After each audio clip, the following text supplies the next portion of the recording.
Minute Sport, on vous dit tout.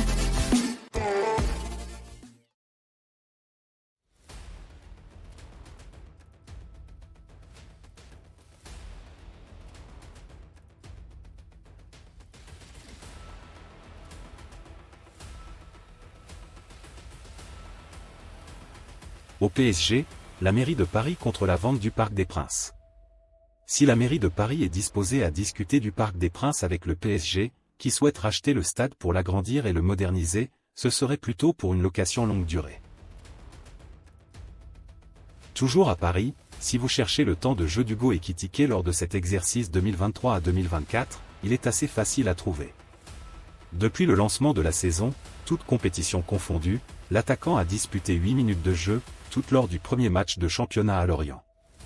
L'ancien Rémois est tout bonnement écarté du groupe professionnel de Luis Enrique pour avoir refusé d'être transféré l'été dernier, alors que le PSG cherchait à tout prix à recruter un avant-centre. Après avoir ciblé Randal Kolo Muani comme potentiel recrue, le champion de France en titre s'est heurté aux dirigeants de Francfort qui ont mené de dures négociations. Et à l'occasion de celle-ci, le nom d'Ekitike est revenu avec insistance. Le joueur aux 25 matchs de Ligue 1 la saison passée, était initialement inclus dans le deal, pour permettre de baisser la facture au sujet de l'ancien Nantais. Si RKM a fini par rejoindre le club de la capitale dans les dernières heures du mercato, Hugo Ekitike n'a quant à lui jamais bougé de Paris.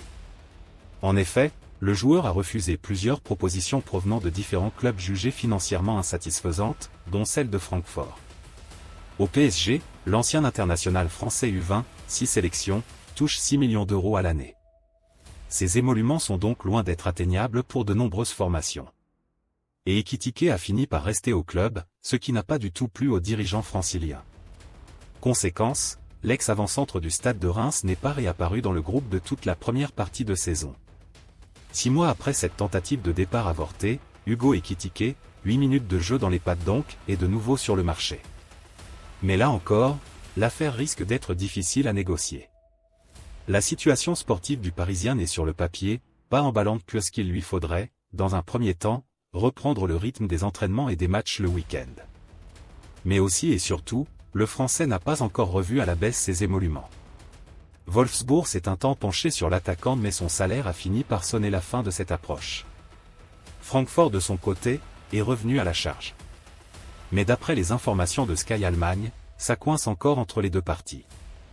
Néanmoins, le média local parle d'un rapprochement entre l'ancien club de Randal Kolo Muani et Hugo Ekitike.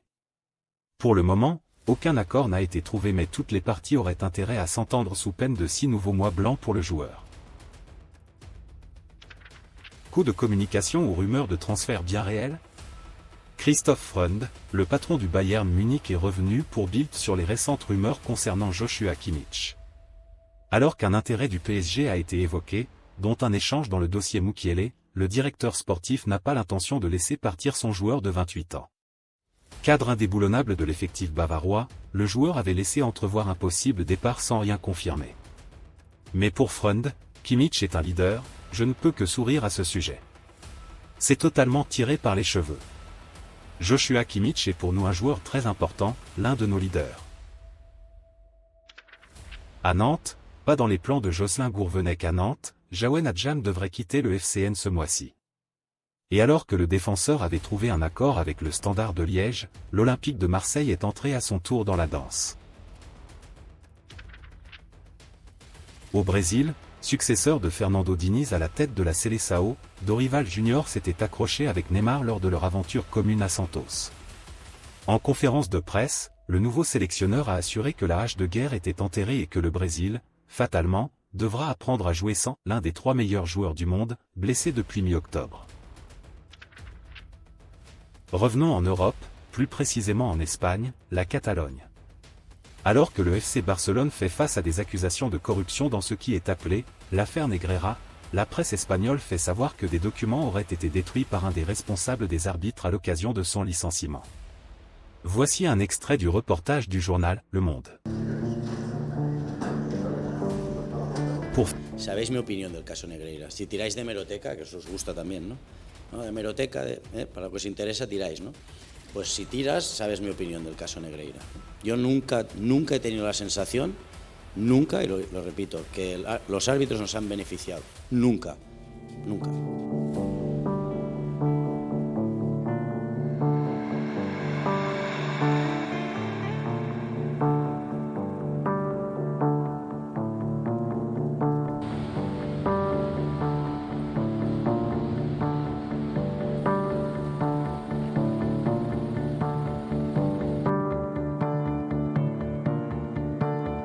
Estoy preocupado, como todo el mundo está preocupado, de este asunto tan grave, de todo el mundo del fútbol. Me ha dicho esto, hay la justicia que está trabajando en esto y tenemos que dejar trabajar la justicia que haga su curso.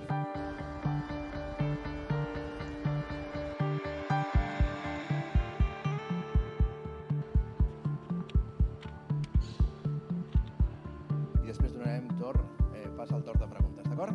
Gràcies. El cas Negreira, que és un cas que ha generat aquesta polèmica, no és cap delicte de corrupció esportiva. Es prestaven uns serveis, aquests serveis estaven documentats, hi havia unes factures, hi havia uns pagaments, com he dit abans, via transferència bancària, registrats en els llibres de comptabilitat del club i havien passat les revisions fiscals pertinents.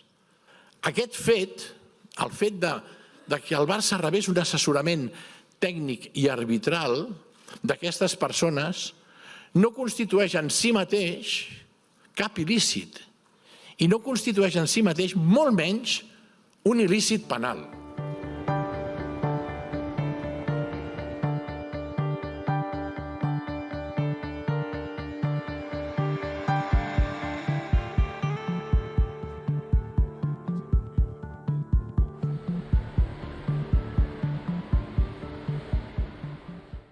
Finir, en Allemagne, remplaçant pour son retour au Borussia Dortmund sous la forme d'un prêt, Jadon Sancho s'est mué en passeur décisif samedi contre Darmstadt.